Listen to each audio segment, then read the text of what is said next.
Hello and welcome to Predictocast, the podcast where we predict what happens in a movie after watching only the first 10 minutes and knowing nothing else about it. I'm Josh, and with me, as always, is Skinner. Hey, Skinner. Hey, Josh. Hey, everybody.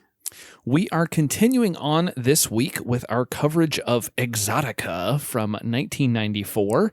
And is this the horniest movie we've ever covered on Predictocast? Valerie and her Week of Wonders was also all about the sex, but and also less lucid than this, I guess. True, but for sure. This one's more on the nose, I guess, about it. I mean, in a very controlled hurt way, I would say, is the best. Sure.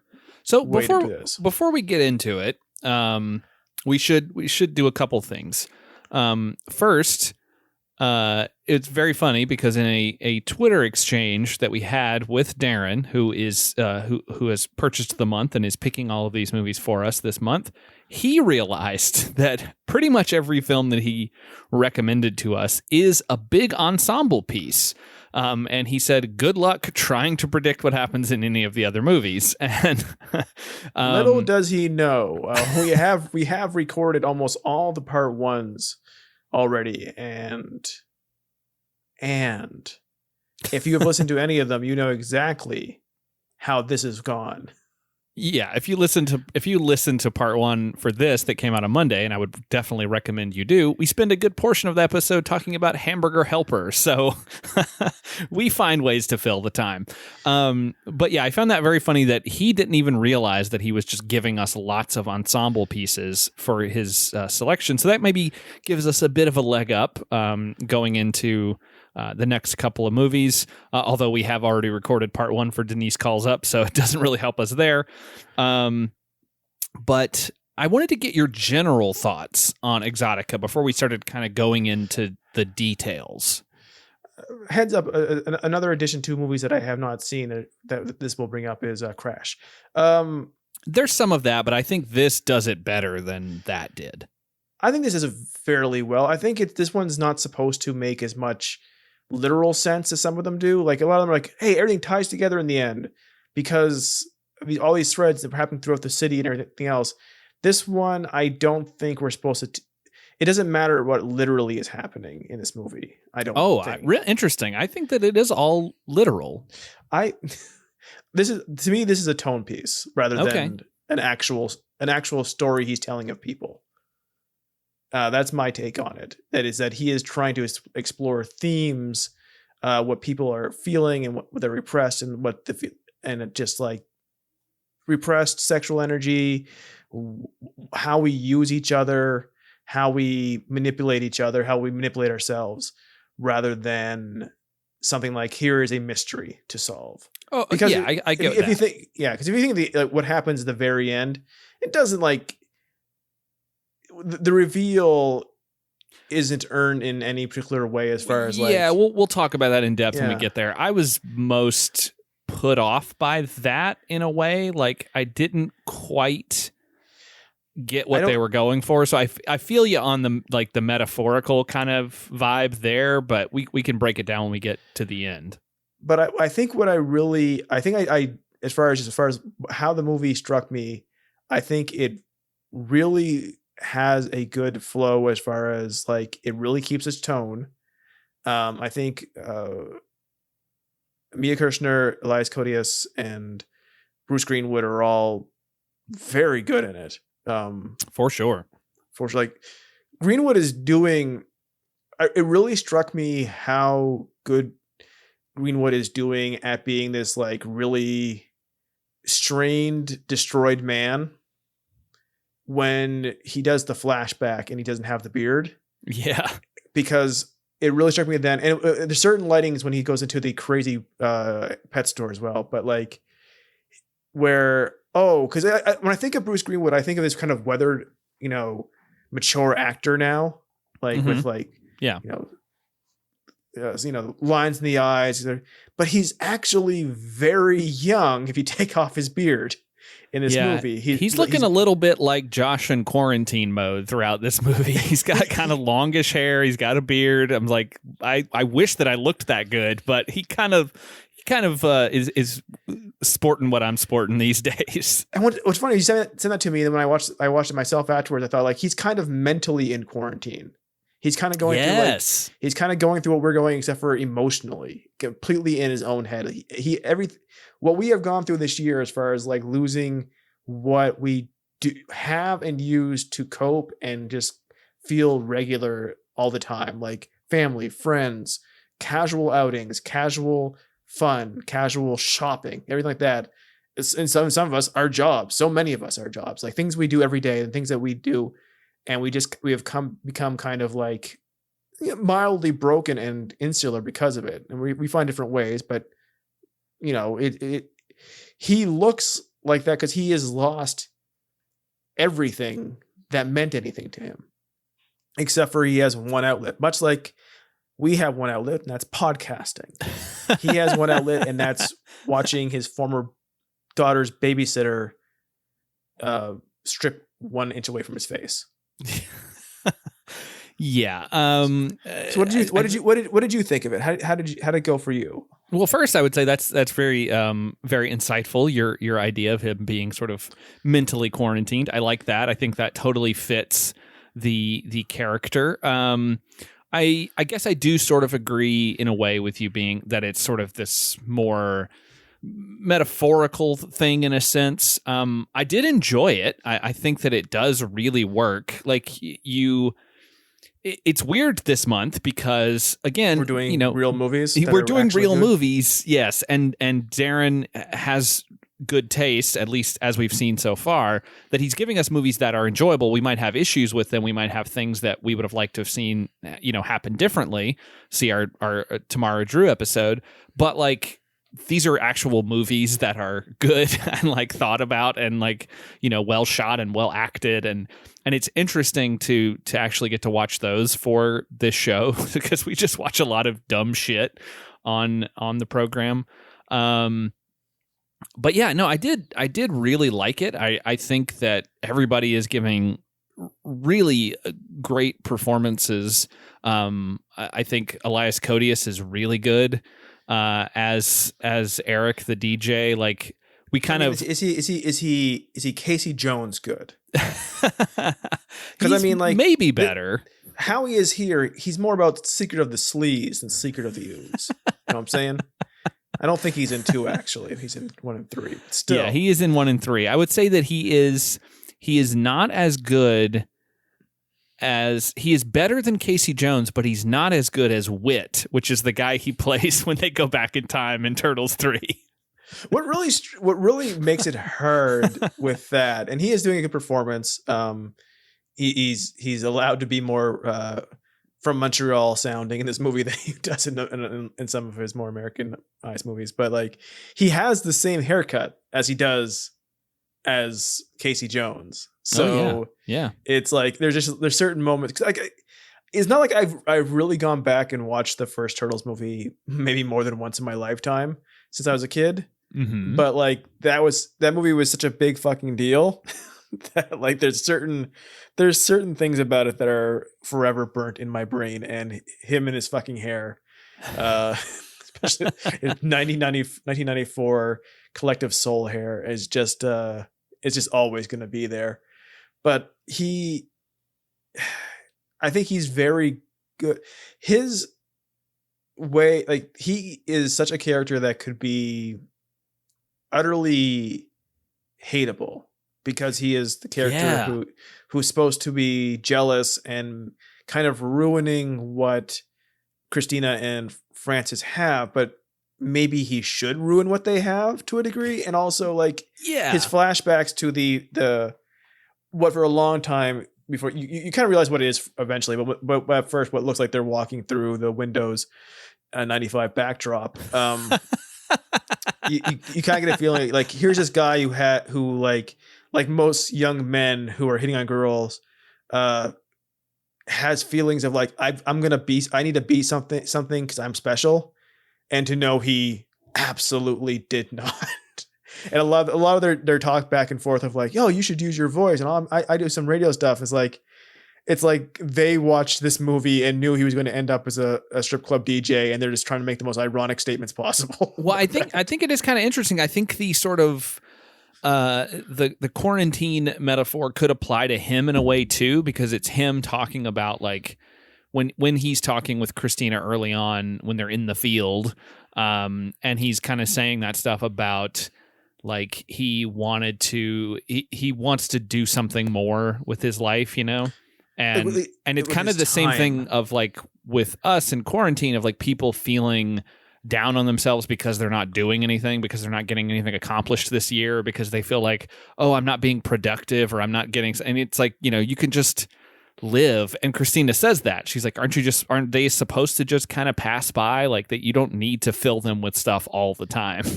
And that's the fight we have now, because there's all like more than ever, there's like, you'll see think pieces, or like, because we get so many more hot takes or like just think pieces, because there's some more avenues to find these things nowadays of like, hey, you should be doing this. Look at this example of this one person out of 6 million who has done such a great thing.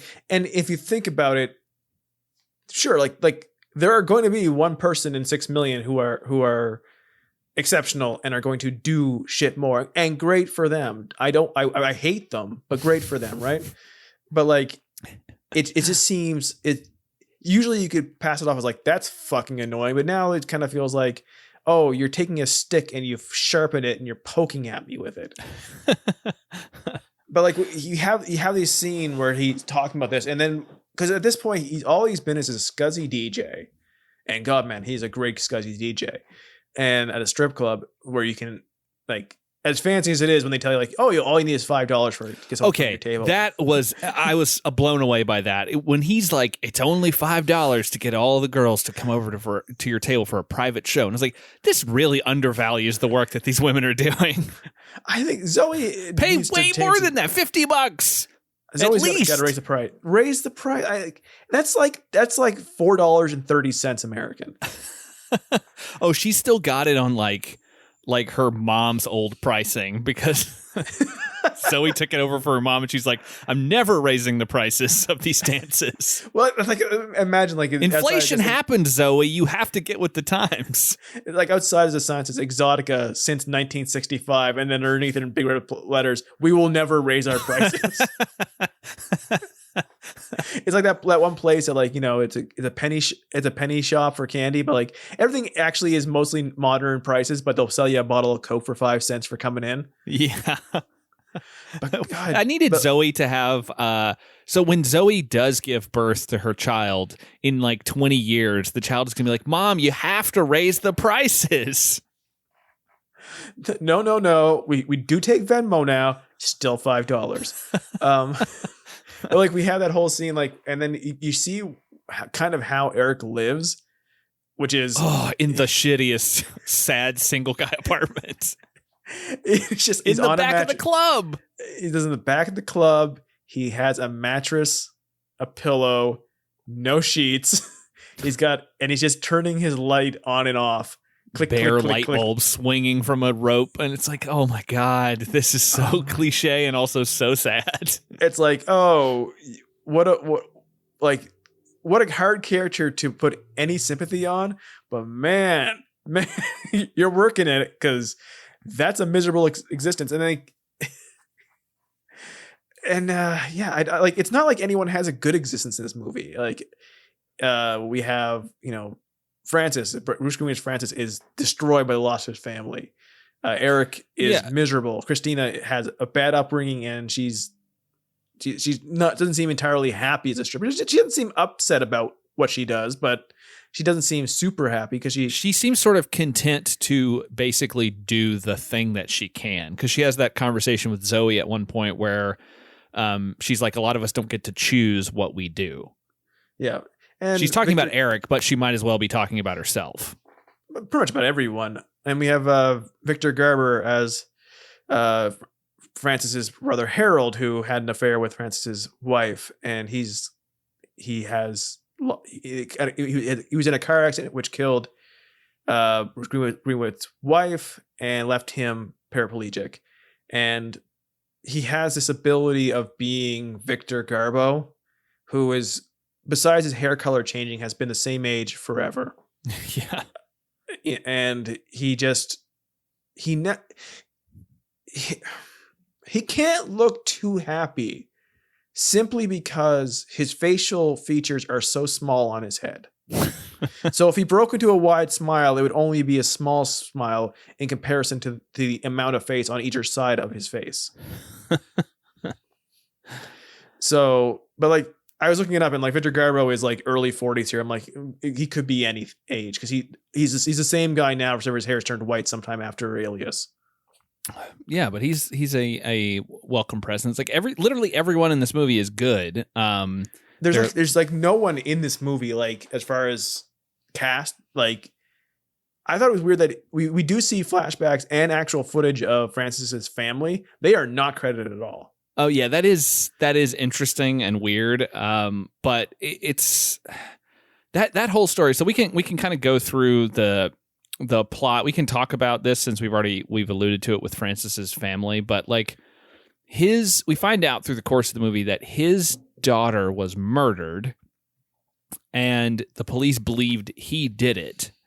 Until they ended up actually catching the guy who was responsible. But during all of that, he finds out that his wife had been having an affair with his brother for several years. And then after the death of his daughter, his wife was in a car accident with Harold. Harold survived, the wife didn't. So that's extremely fucked up, and that would ruin your life, I think. Yeah, we kind of get it that some of this has happened. It's at one point, Thomas, Don McKellar comes in. He's the guy with the bird eggs in part one. Harry Potter. And Larry Potter comes in, and like Christina just breaks down the entire plot to backstory of Francis to him for us, which is thankful. Thank you. Yeah, but it's very helpful. But Francis then later kind of establishes more like when his daughter was kidnapped and then found murdered, he was the suspect. And they told him that he was a suspect because because his wife had an affair with Harold, his brother, and he thought that his daughter wasn't his daughter. And this was actually all 100% new news to him. He did not know they were having an affair. Like this, like he was not only had his daughter taken from him and killed, but then like they were telling him his motivation was something he did not even know. Yeah, that's super fucked up. And then like he got let go, and like he now knows his wife had an affair with his brother, but she's all he has left, and then she dies while still having an affair with his brother. Yeah. So like it's crazy that he is like still friendly with his brother.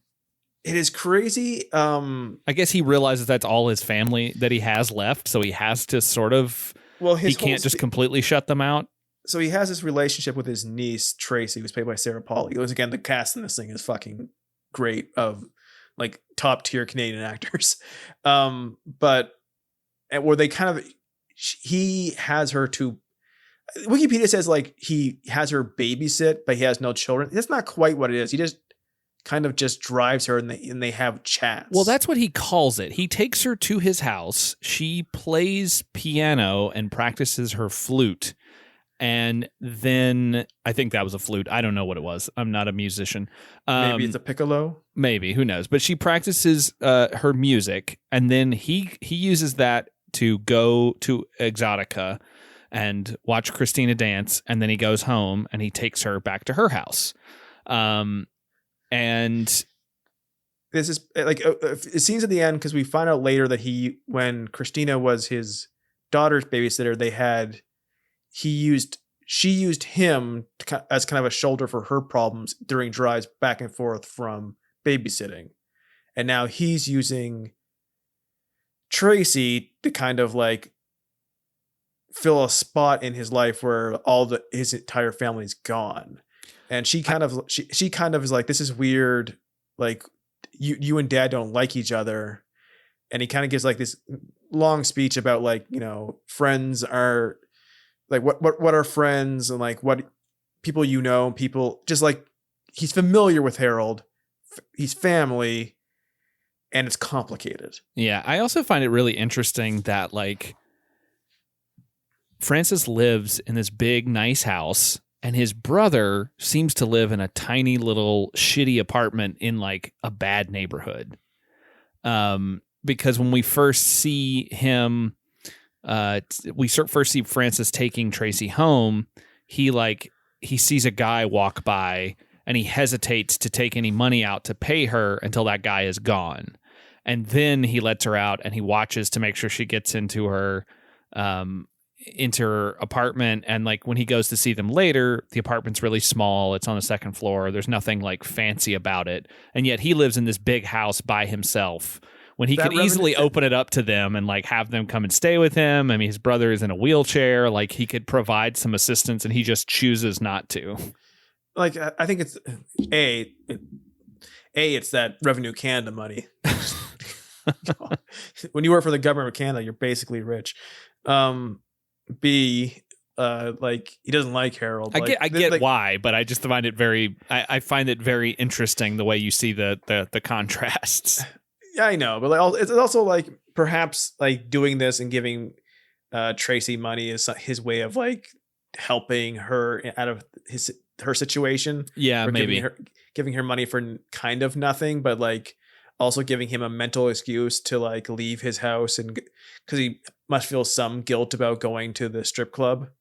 Yeah, because he's utterly broken, like, and the way Bruce Greenwood plays it, of him being kind of ultra calm, like not unemotional, not like a robot, but just kind of like very even with everything he says, is very like it's off-putting, and you can tell from like a second that there's something wrong with him. Yeah. And you can usually assume that's based on some sort of tragedy in his life, but like you can tell it frustrates Eric and frustrates other people. He's just a frustrating person because he's not screaming and crying. He's not angry. He's not robotic. He's just even, and he shouldn't be even. And it's kind of explained that like he goes to see Christina basically every day. They have a private dance, and he just kind of stares at her, and she just kind of gets very close to him, and they have a kind of a symbiotic relationship with that. Yeah, I think they seem to have the same conversation too, which is that he asks how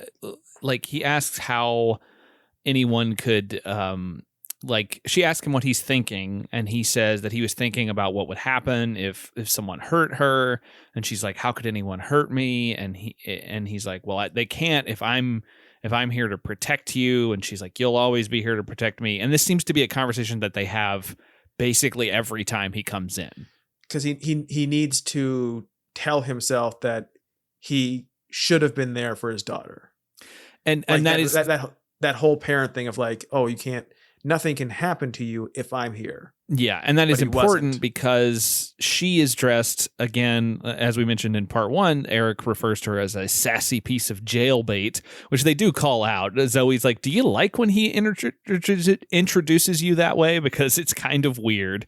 And but she is dressed remarkably like his daughter. We see his daughter early, like towards the end of the film, we see her throughout in these little like snips of home video footage, but then we actually see the home video being shot at the end of the movie, and his daughter is wearing like a school uniform, very similar to the one that Christina wears on stage. There's a lot of this movie that is not subtle at all. Yes. So it's him basically talking to his daughter, telling her that he will protect her, but he's also watching her get naked, which is a little weird. She doesn't get super explicitly naked in front of him, like compared to like the other strippers. She's also the star of the movie, so she doesn't have to. True. I mean, Bruce Greenwood is not looking up Mia Kirshner's asshole like that one guy was. Right. And like there's times where she looks like she's about to like show him something, and then she kind of just doesn't. It seems to be more to like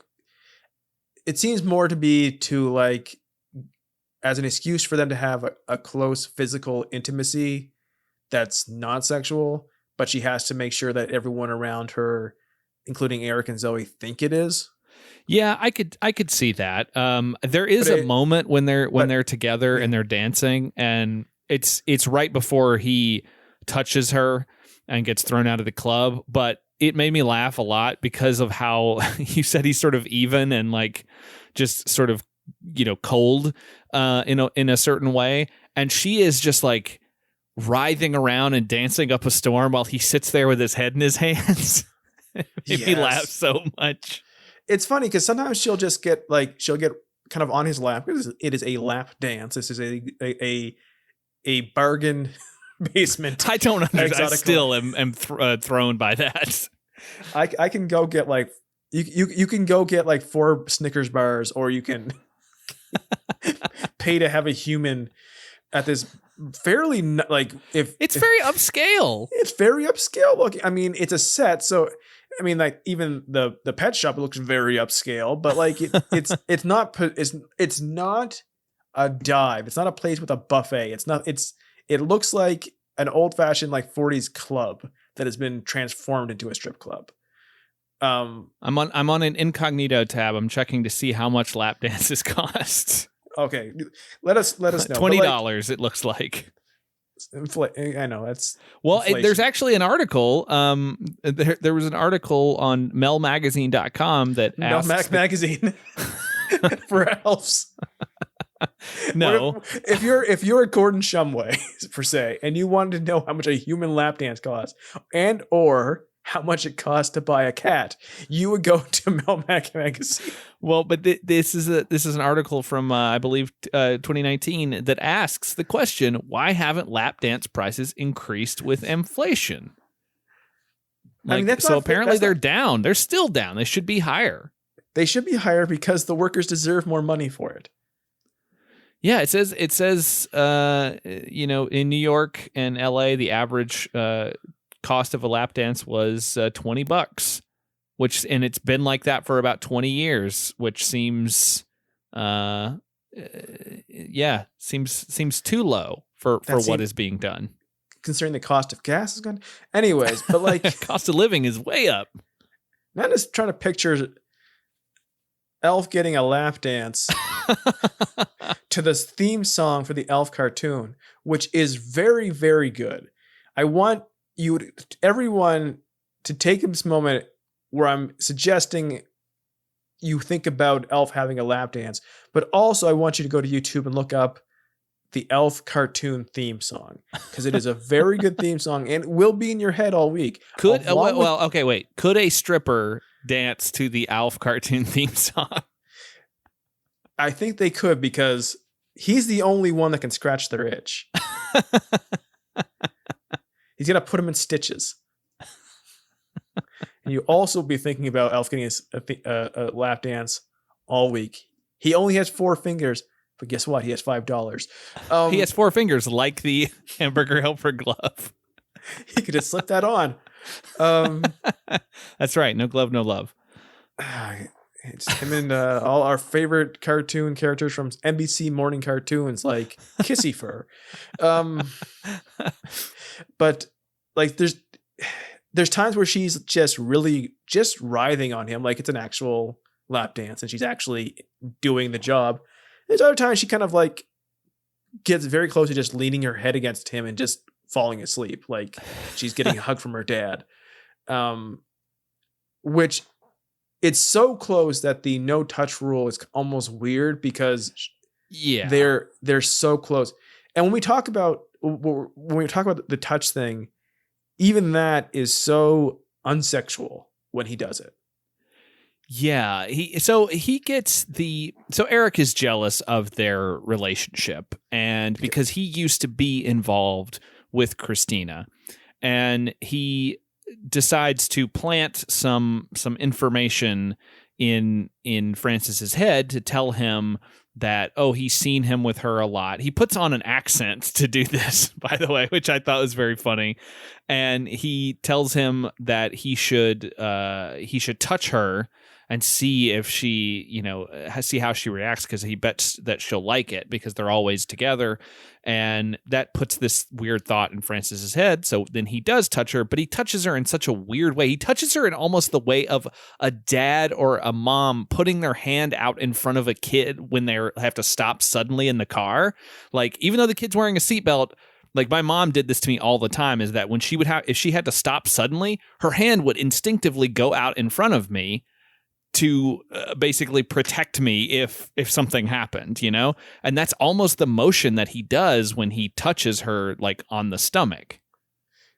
Yeah, it's more of like it's not him touching her because he has some kind, and like there is a certain sexual outlet of this, but this part doesn't feel like that. It feels like his need to literally just like connect with a young lady. Yeah, well, after all of their dances, he goes into the bathroom and he kind of just stands in front of the toilet, and it doesn't seem like he's masturbating or anything like that, but he also starts to get like weird visions of the people canvassing for his daughter's body, which is a very strange thing to do. There's this really weird scene where he's kind of in between her coming to his table, and there's a little mirror beside him in his booth, kind of hamburger helper shaped, glove shaped, and he's looking into it and he's kind of fixing himself, but in kind of like this nervous I'm a wreck sort of way. And it's a one-way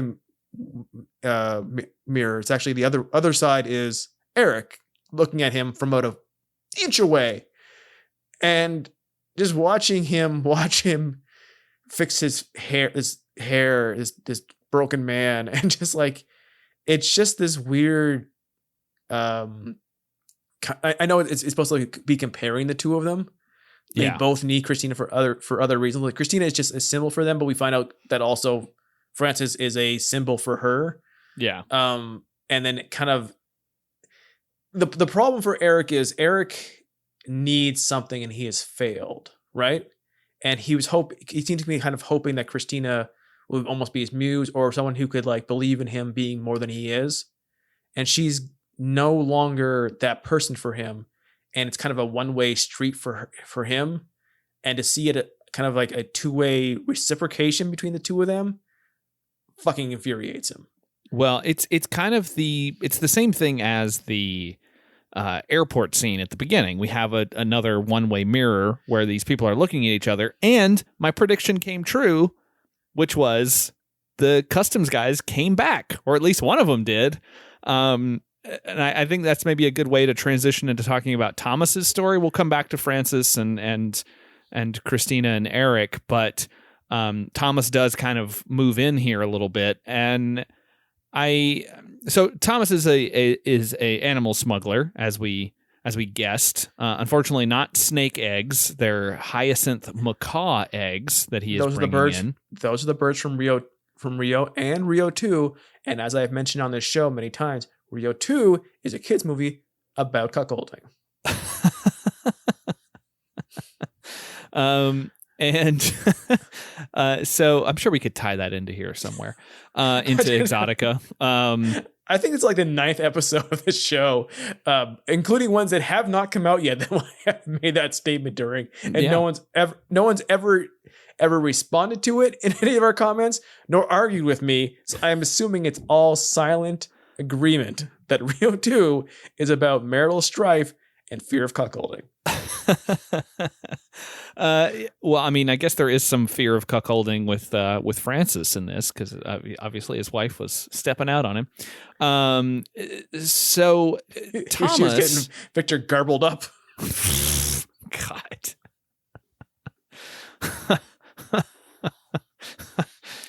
Thomas is he's an animal smuggler, and he does use those tickets that he got from the guy in the cab to go to the ballet.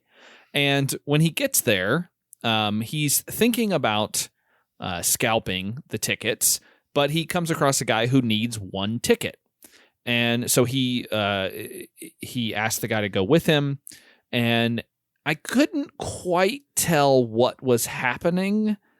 Like, when they're sitting in the thing, does the guy touch Thomas's leg, or is Thomas just looking at the guy's crotch? I wasn't sure. Because later he's just looking at the guy's crotch when he picks up another guy.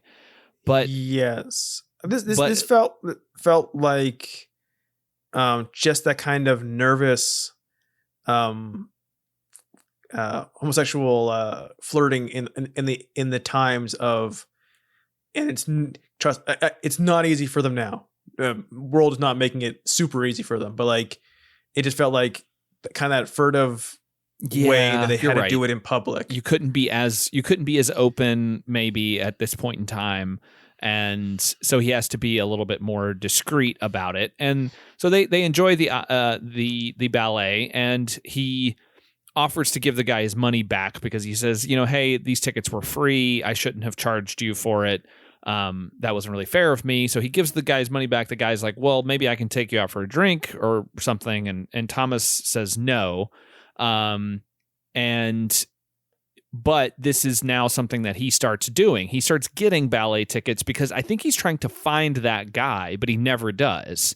And so he goes back a couple of times to find, other men perhaps who maybe this was a thing that gay men did in the 90s. I don't know. Like maybe this is a thing where it was sort of like a potential meetup spot where you could potentially go to the ballet and fake that you needed a ticket, and then you go with a person who comes and maybe you hit it off, maybe you don't. I don't know. I don't know if this was a thing or not, but it wouldn't necessarily surprise me.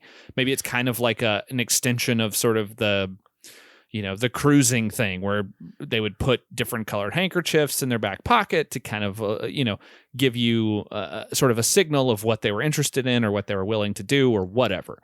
Well, just think about how Thomas's sexuality is played in this movie, as far as being like, it's kind of, he is homosexual and he has homosexual sex. He's hooking up and stuff, but like this is 1994 compared to what a lot of movies that are mainstream would be doing, portraying homosexual characters. For sure. 94 is, mentally at my age, doesn't seem that long ago. How people were portrayed in movies, disgusting back then. Terrible. I mean, let's just put it out that 94 also saw the release of It's Pat the movie, so that's where certain things were at that point in time. Right. I'm sure. And if you're a huge fan of It's Pat, that's okay. It's fine to like the movie. That is a movie that I saw one time, and I almost am 100% certain it does not hold up in any way. I think Julia Sweeney's still kind of angry about the movie in a lot of ways. I think Julia Sweeney's great. I think Dave Foley's great. I think Charles Rocket's great. Like, the cast is good, but that's not a great movie. It's just a weird thing it was one. Not only was it weird that they made that movie out of that character, because it's a really hard concept to stretch over a movie.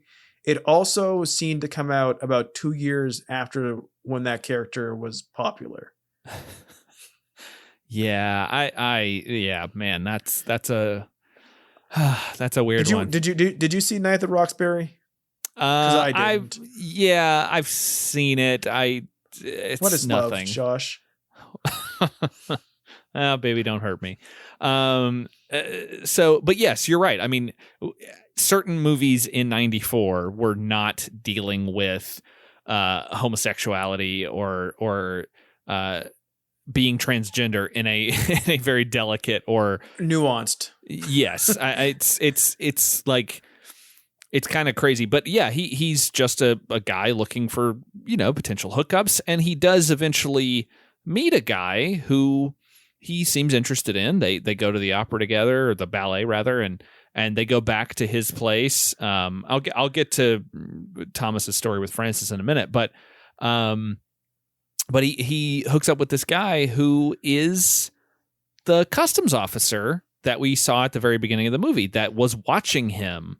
He was kind of staring right at him. It's almost a parallel to the Eric Francis situation where they're sort of looking right at each other. And they they have this funny moment where they start like making out and undressing, and the guy comments on how hairy Thomas's chest is, and he's like, it's like touching a bear, or no, a gorilla. He's like, it's like petting a gorilla. It would have been better to say bear. It's more accurate. I mean, sure, but I mean, Thomas is not a bear, but it's.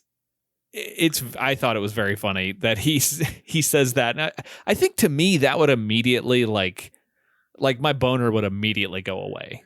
like, oh, you're like a gorilla, and I'm like, oh fuck. What animal would you least like to be referred to in the heat of the moment? Ooh, anteater. But which heat of moment would that you wanted to least be told? I don't know. Like yeah, during sex they're like, oh, you're like an armadillo on the side of the road. At least they didn't call you a sloth, I guess. Fucking dead. Dead. Well, the worst part, though, is that not only is he like, oh, it's like petting a gorilla, but then he wants to know, was your father a hairy man? I'm like, please, do not talk about my parents while we're trying to get down. I mean, this is parent issues of the movie, so it is, but like, still. I mean, like, we haven't even mentioned like Eric has impregnated Zoe, the owner of the club, of kind of an agreement. Yeah, they have this weird like contract where she wanted a baby really badly, and Eric was like, yeah, sure, I'll do it. And that's why Christina is mad at him, and he doesn't seem to get it. Like, yeah, it's like, and like, once again, like people's different concept of the importance of family and what like where it all levels out for each of us is kind of different. Well, Zoe needs that child so that she can continue her Exotica empire of $5 lap dances. I mean, she's just looking at her uncle down the street and like, I'm at least paying. He's giving away free mustache rides. But yeah, so Thomas and this guy who doesn't get a name, he's just credited as customs inspector. He's the Thomas inspector. Yeah. So the next morning, Thomas wakes up and he finds that there's a call coming in on his answering machine, and it's the customs inspector who says, oh, I recognized you from the airport. I know how you got those eggs in, because he comments on them the night before, and I had to take them back to work and give them to the customs agents, and I lied about where I got them. Also, you want to see each other again? At least he has a strict moral code and is upfront on the phone, if not in person. So if he dumps you, it's going to be over the phone. But he'll tell you exactly why he dumped you and be honest about it. Well, I wondered then, I was like, was this, I mean, before he says, oh, I'd like to see you again, I was wondering, like, was this a custom sting operation? Like, the customs inspector realized, like, oh, okay, I know what's going on with this guy. I'm going to follow him around. I'm going to learn his routine. So he saw him go to the opera a couple times, pick up a couple random guys. Ballet, so then he put him ballet, whatever. It's all the same. It's all the same. The little bear with in a little car. But he set him up. He saw him go to the ballet. He saw him pick up a bunch of guys. He was like, okay, well, now I'm going to be there the next time he goes. And then he was there so that he could get in to get those eggs and take them back to the... Like, it was this big sting operation. This big sting operation where they also had sex. Well, sometimes you got to do that, I guess. Go deep undercover, inside the covers. He went deep, all right. But that gorilla man. That's kind of the end of that, though. Oh, so with that, like Thomas has this pet store that is being audited by Francis. And we learn that Francis knows that he's an animal smuggler. In fact, Revenue Canada knows, and they just need Francis to prove it by going through his books. And Thomas is on the phone the next day after the eggs have been taken, and he's like, the eggs are in town. They're in this country. I just don't have them right now. So does Thomas get killed by whatever nefarious organization he owes these eggs to? I don't like. I think he dies. He dies at the end of this movie. Like, so the mob who was waiting for those hyacinth macaw eggs to sell them for top dollar, he gets murdered. It's not the people who want the birds. It's the Egg Council. The Canada Egg Council. This is a good plug for our sister show, Hot Diggity Dog, now on its own feed, because if you're listening to this on the Thursday that it comes out, yesterday on the Hot Diggity Dog feed, we dropped an episode on Show Dogs, which is about animal smuggling. That's true. And that's where you bring up Rio's cucking. It's one of the times I bring up Rio cucking. I have brought it up multiple times in the show. Do not worry. It's been a few years now. I've been doing it constantly. It's very funny. That's also a callback to that show. I have one person on earth will find it funny how many times I say it's very funny during that episode. That's also the first time we talk about the Palm Dog Award. No, that's on that's Tamara Drew last week. Oh, that's right. Why would that be on the dog show? So next week on Tamara Drew, we're going to talk about last week. We are recording a lot, but we are now talking about highbrow dog awards, and I want everyone to feel very excited about that. So I think Thomas is dead, and he is kind of he and Francis sort of become friendly through the process of Francis doing his auditing, and when Francis gets kicked out of Exotica because he touches Christina, he wants to know why. And so this is when he sort of sends Thomas in undercover for him to get some information on exactly why Francis was thrown out. Why did it happen? And this is when we get, as you already mentioned, we kind of get the whole backstory of Francis as Christina tells it to Thomas, because Thomas says, "Oh, I saw you with that guy and that guy got thrown out. And why did it happen?" And he kind of starts grilling her a little bit. And they have set up some sort of like microphone situation. Does Revenue Canada just have like bugs that they can put on people and send them into places? Yes. I think to me, it's funny in that you wouldn't, how to say this? It is so obvious that he's doing this for him, for Francis. And the fact that no one seems to get that is confusing to me. Because all he does is ask about this person he should know in a way that he's clearly going to go back and tell him what he's learning. And I don't know if that's super weird, but it is somewhat weird to me. Like they don't seem to catch on to that right away. Yeah. I mean, I guess I think that it should set off alarms for Christina of like, why are you just asking about this? All right, well, dance is over. But she seems willing to want to talk about it. And I think maybe it's because she can't talk to anybody else about it. She can't talk to Francis about Francis's weird trauma. And she can't talk to Eric about it because she knows that he's jealous. And she has issues with Zoe because of Zoe's relationship with Eric. So it's like this guy comes in and she's able to just kind of unload on him in a way. Like it happens, I think, sometimes when you meet someone that you don't really know and you just kind of unprepared, like you're unprepared, but you just sort of start barfing out stuff of like things that person doesn't want to know and they have no context for, but they asked you and you just need to get it out. And so you just start letting it go. I think because she has really no one else to talk to about this. Like, this is like a very important thing in her daily life, and she can't talk about it to Eric clearly. Yeah. And Zoe is not a character.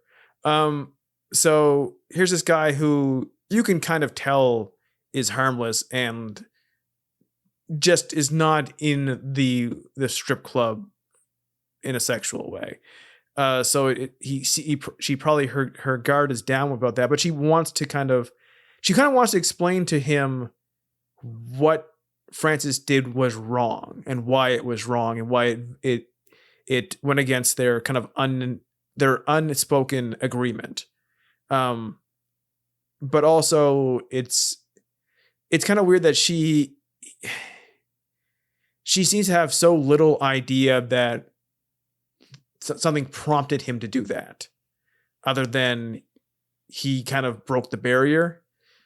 And I thought that's kind of weird because she seems kind of almost too chill about it, considering she says it's so important to her what they had. But then when she finds out what does happen, she throws the most epic shit fit I've seen on film in quite some time. Well, I mean, it is sort of understandable for sure why she does that. Like, because she sort of talks with Zoe and she knows that Eric is responsible for why Francis did what he did, because Eric also tries the same tactic with Thomas. He tries to get him to touch her as well, and then Thomas ends up telling her that that's what happened. So he tells her what happened, and then he goes and tells Francis what happened as well. And first, because her reaction's more fun to talk about. His reaction is he had found a gun in the pet store earlier, and he goes to Thomas's pet store and says, "We're going to kill Eric. I have nothing left." He gives the full backstory here about his brother, the affair, all the deaths, being blamed for it, finding out all the shit about his own life while being blamed for the death of his daughter, and just how broken he is by everything. And he's like, I have so little left, and Eric took away the one thing I had left. I have nothing left. I'm going to go kill him. He said, we're going to go kill him. And Tom's like, I don't want anything to do with this. And he's like, not even to get out of a few months of jail from Revenue Canada, the most powerful entity in the world. It makes you rich. It's the kingmakers of Revenue Canada. And he's like, no. And he's like, well, then do it for me. And apparently that works. The plan is he will go in and he will touch Christine. He will get thrown up by Eric. When Eric throws him out, Francis will be there ready to shoot him. Yeah. It's it's such a simple plan. I'm like, okay, I guess that makes sense. Yeah, I was almost shocked. I thought it'd be more complicated somehow. Okay, so here's what you've got to do. Be sure to drop this tablet into the water glass of the man at this table. That will he'll start foaming at the mouth. People will start rioting because they'll be afraid that there's a rabies outbreak in the club. Everyone will stream out. Eric will come in to clean it up. And while he's there, I'll be hiding in the mop bucket. Well, it's funny because even now, Eric is not Eric. Francis is really kind of finally just really lost his last tether. He's no longer going to take his niece his babysitting thing anymore. He's putting into that. It's because she doesn't want to do it anymore. She doesn't like the way her dad is when he's around. And so she's like, yeah, this is not going to work anymore. Right. And like, that's good, but he lets it happen at least. He doesn't fight it too much. Yes. And then he loses this tether and like he's like, well, I have nothing else to live for. But being this very calm character that Arush Greenwood is doing here, he like it's not like Eric is like super behind the scenes, right? Like he's literally at a DJ table in the middle of the room. Francis can still get into it because he went in and had a chat with Zoe about things that didn't involve him getting thrown out again violently. Well, he does ask the doorman to see the manager, and that's when they let him in to see Zoe, and he's like, I have to be at this club. It has to be here, and I touched her because I needed to make sure she would fight back because she wasn't raised that way. And it's like, this is deranged. It is deranged, but it's still, even Zoe's like, I can just find you a second club. I can recommend you a club, like recommend another dentist or something. I could recommend you my uncle's club. You don't have to pay anything for lap dances down there. No. Nothing. Just free lap dances and free mustache rides to people of no means whatsoever. But in theory, if he was gone crazy, he could just run in the front door and shoot him because he's in the middle of the room at the DJ table. Yeah, no, he's thought about it. He's thought about it, and he's just going to do it kind of outside where it's less fuss. Yeah. He doesn't want to mess up the club. He just wants to kill this guy. Yeah, he wants to kill this guy. This club was his safe place. He's not mad at the club. Yes, which means that he can't get off on crime of passion because he planned it out too well. And he has almost zero passion. Thankfully, I guess. Like it's so repressed sexuality and sexuality in this movie that like if it was more surface, it would become even increasingly uncomfortable by the second. Yeah. So this is kind of towards the end, basically, where they do go to the club, and Thomas is supposed to essentially do the same thing that Francis did, which he's supposed to touch her and, to prepare for getting thrown out. But it turns out Eric is actually not the DJ anymore. I said that weird, not the DJ. You're getting that French accent. But Zoe is actually the announcer, and she doesn't have as much. I'll say that she is lacking a little bit of Eric's style. Eric is a very sort of creepy, like Power 98. Yeah, definitely. He's that kind of DJ, and I feel like as much as we kind of talked about in part one, like you don't really need a DJ as much. I mean, I guess you do to announce the girls, but not doing what he's doing. But then when you just have Zoe doing the announcing, it doesn't quite work, and it doesn't feel like it flows as well. I think it's supposed to be funny for the first time in the movie. I think it is, yeah. Because when she claps next to the mic, it's ridiculous. And she does. So she's there doing that, and Thomas, gets his dance, and he does touch her, but she just pushes his hand away, and because she doesn't have this contract in her head with Thomas like she did Francis, so he's not breaking anything that she feels like they're supposed to have. Yes. The problem is that because Eric is not DJing, he's actually outside, and he wanders up to Francis, who has a gun, and this is when he tells him that, I'm the one who actually found your daughter. I know everything about you. I want to mention that, like, before this happens, before Francis gets there, in the back, Eric, like, there's a discussion between Zoe and Christina about Francis and the touching stuff, and then Eric just comes up and goes, "No, I told him to do it. I set him up." Oh yes, of course, her freak out. And then, this is where like Eric decides to kind of end the movie in two strokes. Like he decides, like, "Oh no.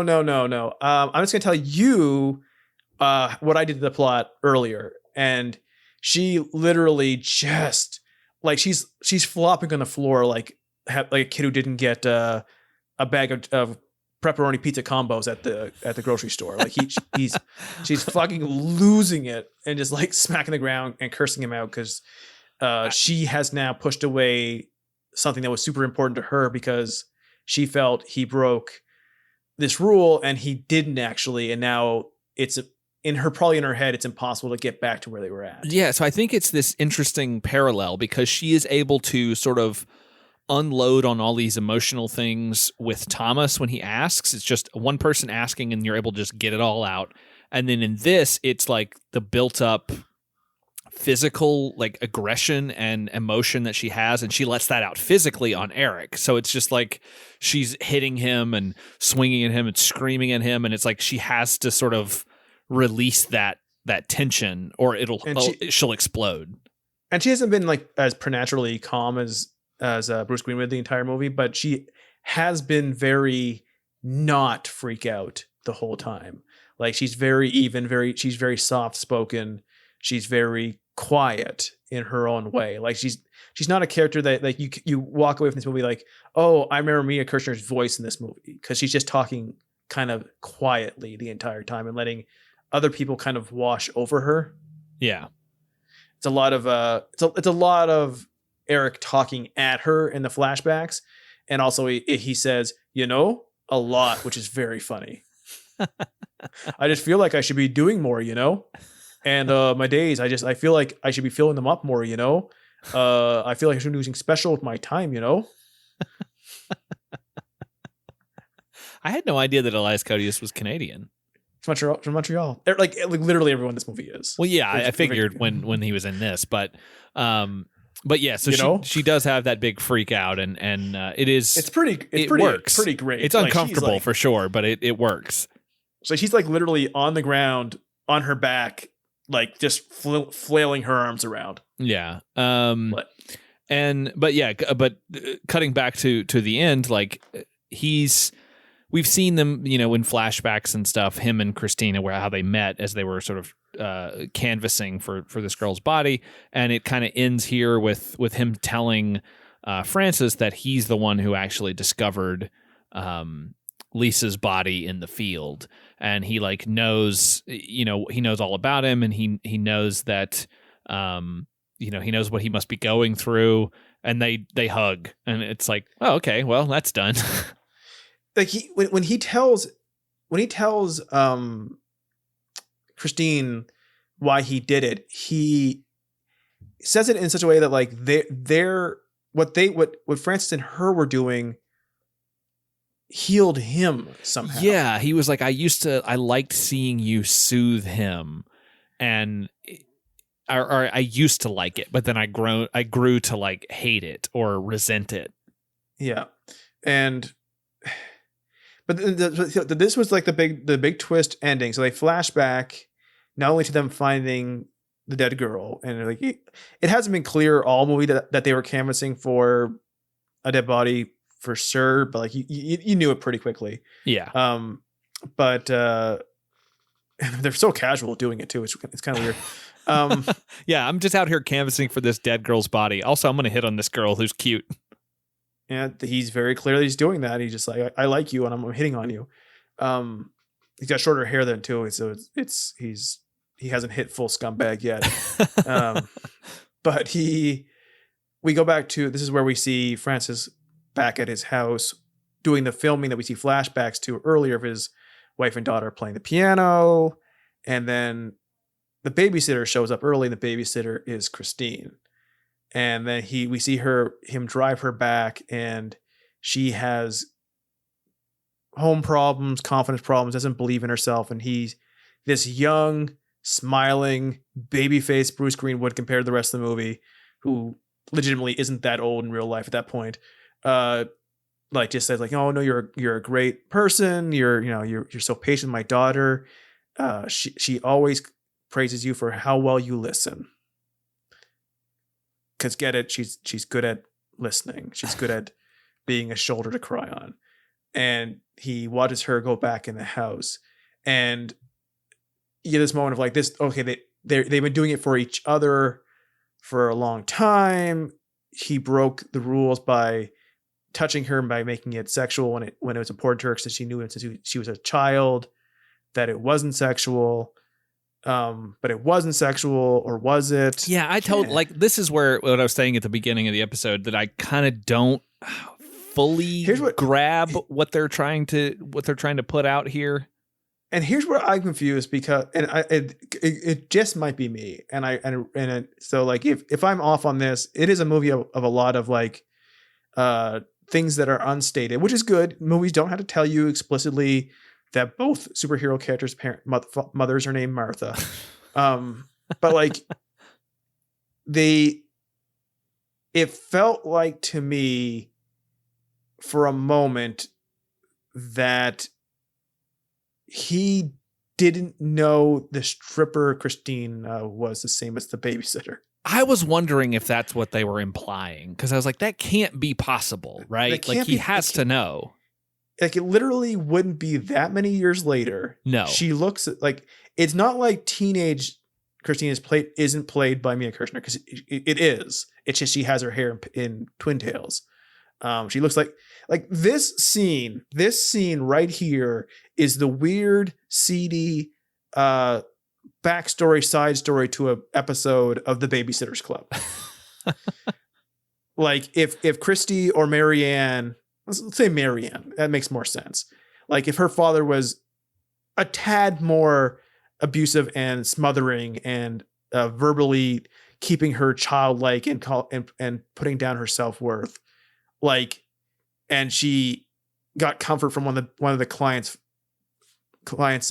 father instead, who praised her and told her she's a good listener and pointed out her good points, and then say that client's kids who she babysat died, and then say Marianne eventually became a stripper who had a thing with that father after finding the dead body of the kidnapped daughter she used to babysit. It's when it starts to like all draw together like this, that, oh, this girl that used to babysit for my daughter is also one of the people that found her dead body, and now she's a stripper who dresses kind of like my daughter used to dress, and I go see her all the time. That's when it started to be like, okay, wait, this is way too many coincidences that all have come together, and for a city the size of Toronto.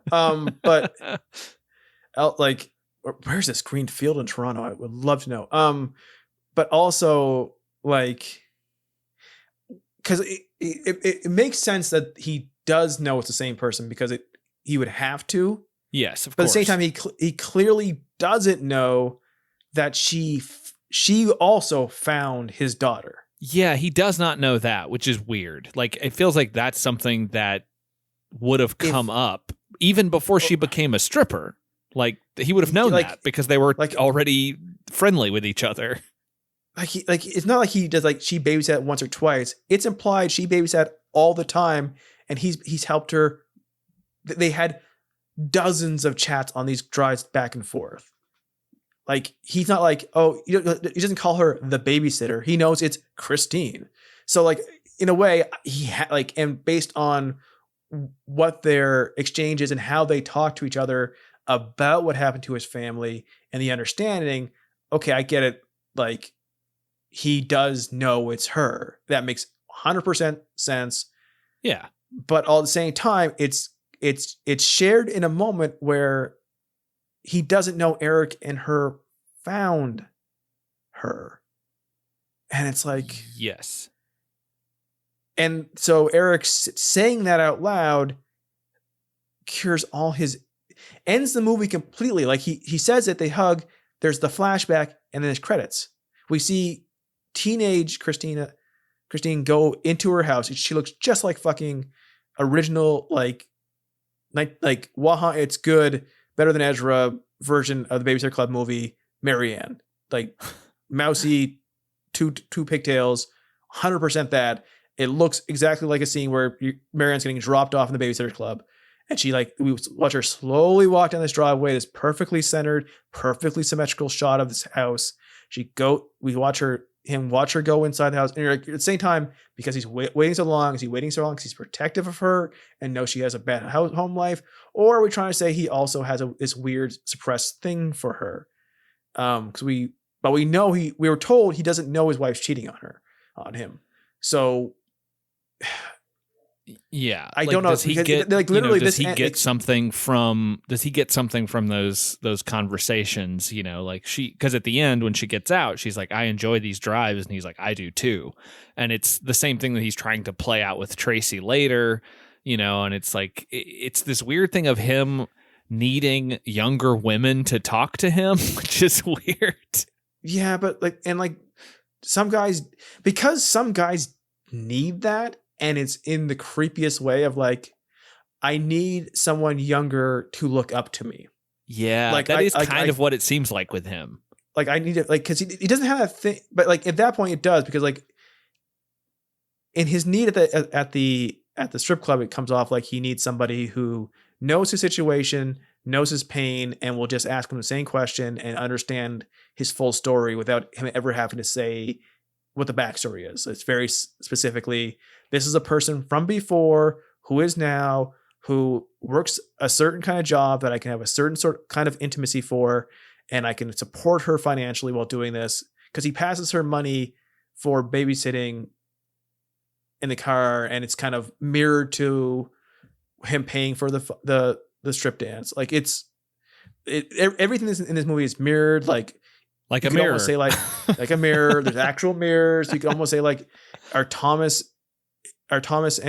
Thomas Christine, like the reverse relationship between, Christine and Francis now is, you could say like she was okay with talking to Thomas and explaining things in a way that she can't with anybody else. And it's all these things. And that, especially 1994 I don't feel like it had been done to the extent it's been done since. Like a more ambiguous kind of thing, or a more kind of ambiguous thing, like, or like, we're gonna put out 8 characters. That's all your movie's gonna get, and everyone combines, and everyone mirrors each other, and we're gonna show like 3 time frames and everything. Like this is why this is happening, because it keeps repeating itself, and boom, boom, boom, boom, boom, every story sort of parallels each other. Yeah. Yeah, and I feel like that has happened more since. But I remember when this came out. Again, I'm Canadian, so I remember coming out and everything, and it felt like more of a revelation then. And it's still very good. Yeah, no, I think this is a really good movie. Like, I never seen it before, didn't know anything about it, hadn't heard of it even, because I'm not Canadian. And it's really good. We're not all perfect. Pobody's nerfect, you know what I mean? Pobody's nerfect. I would say that it's totally understandable if it's there's some skeeziness to this, and it might be a little uncomfortable for some folks to watch, but I think that it's good. I don't think that it's a perfect movie, but I think that it's pretty good, and I enjoyed it. Like I really like the weird, just the vibe of the whole thing throughout. It feels a certain way, and I think it does what it sets out to do. I think having limited amount of sets work, having everything kind of have a certain color scheme works. I go into a lot of these movies that have this format. I don't expect everything to land. And I feel like if you go in there with that kind of lowered expectation, which always helps in life, of like, okay, I don't need it. The director's going, and director/writer, it's often the same for these kind of movies, same thing in these kind of movies. Like, it's going to try a lot. It's going to try to say a lot, and it's not all going to hit. And because you're attempting so much, and if you take it like that, and like, okay, I think this hits more than it misses. I don't love the ending. It feels just kind of like the movie has to end now, and I don't like, I have this like tie up mystery of like, he found the body. Great. Why does that matter? Yeah. But he felt that finished it, and that tied the circle completely. And maybe it does to him, maybe it does to other people. It doesn't for me, but it's at least an attempt. The acting is great, and I really want us to sell merchandise now. I want to sell masks and hat that says predictocast, Pobody's nerfect. I think that can we trademark Pobody's nerfect? No, I don't think so. I'm pretty sure that there are other podcasts that have already kind of used that as a slogan. But they won't have our name with it. It'll say predictocast at the top, and then Pobody's nerfect. I thought you were going to say you wanted to sell merch of Alf getting a lap dance. I want a mask and T-shirt to say mask and hat to say Poe Buddy's Nerf. The T-shirt is him getting a lap dance from a giant cat woman, and it says Poe Buddy's Nerfic on Melmac. Predictocast. And he's also wearing the hamburger helper glove on his hands. That's where yes, and they're both getting off on it. Felipe, draw that. I mean, Poe Buddy's Nerfic, but if someone did draw that, they'd be pretty perfect. Well, I think that's going to do it for our coverage of Exotica this week on the show. Thanks again to Patreon supporter Darren for buying out the entire month. So far, you've given us 2 films that we have very much enjoyed. Tamara Drew was pretty fun, and this was a different kind of movie entirely, but still enjoyable. Next week, very horny. Both very horny. That is true. We'll see if next week is very horny as well. And I think it might be because next week on the show, we are covering Denise Calls Up. So come back on Monday and listen to the horniness that's happening over there. We've already recorded part 1. I can't remember if it gets very horny, but I think it gets very silly. So please come back for that. Oh, it does get very silly because we talk about wings a lot. We talk about wings. I don't think I mentioned Rio 2 in there.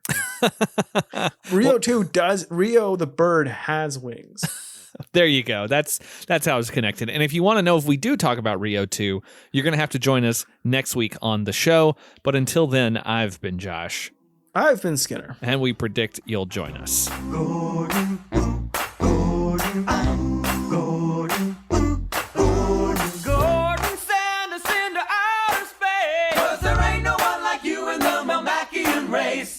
Teach us and escort and make us twitch. You're the only one that can scratch our itch. So Gordon, Gordon, put us in stitches. There ain't no one like you in this place. Melmac is just much worse than that.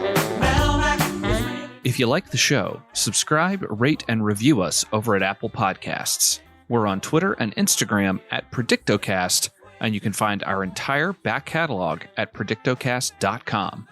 Our theme music is by Kyle Sledge. Find more of his work at soundcloud.com/geistmusic. To get monthly bonus content, sign up at patreon.com/predictocast. As always, thanks for listening.